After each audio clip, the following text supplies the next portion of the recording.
রাজধানীর সোহরাওয়ার্দী উদ্যানে এই প্রথম একক সমাবেশ করছে বাংলাদেশ জামায়াত ইসলামী। আজ দুপুর 2টা থেকে শুরু হওয়া এই সমাবেশের নাম জাতীয় সমাবেশ। এটি শুধু একটি রাজনৈতিক কর্মসূচি নয়, বরং জামায়াতের জন্য এক ধরনের সাংগঠনিক পরীক্ষাও। এর আগে কখনো দলটি এই ঐতিহাসিক মঞ্চে এককভাবে কোনো কর্মসূচি করেনি। দলটির কেন্দ্র থেকে তৃণমূল পর্যন্ত সবাই এই সমাবেশ সফল করতে বহুদিন ধরেই প্রস্তুতি নিচ্ছে। জামায়াতের আমির ডক্টর শফিকুর রহমান সহ শীর্ষ নেতারা দেশজুড়ে গণসংযোগ, প্রস্তুতি সভা এবং মিছিল করেছেন। কয়েক হাজার বাস, রিজার্ভ ট্রেন ও লঞ্চে বিভিন্ন প্রান্ত থেকে লোকজন ঢাকায় এসেছে। নেতৃত্বের বিশ্বাস, এই সমাবেশ স্মরণকালের অন্যতম বড় জমায়েত হতে যাচ্ছে। RICL TMX, যুগের পর যুগ স্থাপনা থাকে মজবুত। ত্রয়োদশ জাতীয় সংসদ নির্বাচনের আগে দলটি 7টি মূল দাবি সামনে এনেছে।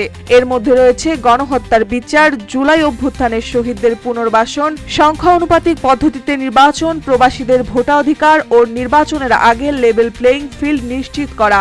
মূলত এই 7 দফার পেছনে রয়েছে রাজনৈতিক ক্ষমতার ভারসাম্য ফেরানোর বার্তা।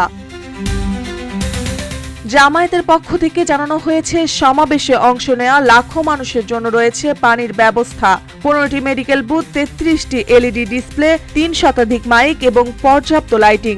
শান্তিপূর্ণ সমাবেশ নিশ্চিত করতে নিয়োজিত থাকবেন 6000 স্বেচ্ছাসেবক।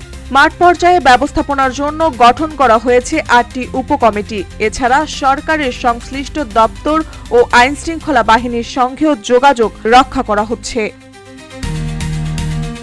রাজনৈতিক ভাষ্যকরা মনে করছেন, সোহরাওয়ার্দী উদ্যানের মতো ঐতিহাসিক স্থানে এই একক জমায়েতের মাধ্যমে জামায়াত মূলত নিজেকে প্রধান রাজনৈতিক শক্তি হিসেবে পুনঃপ্রতিষ্ঠা করতে চায়।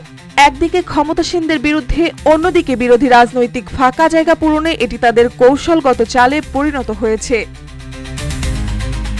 সোহরাওয়ার্দী উদ্যান শুধু রাজনীতির স্মৃতিময় মঞ্চ নয়, বরং প্রতিটি যুগে নতুন পথের ইশারা দিয়েছে।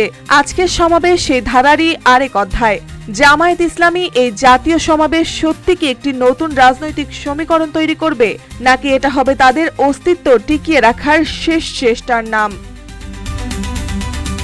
মার্জিয়া মৌ, রূপালী বাংলাদেশ।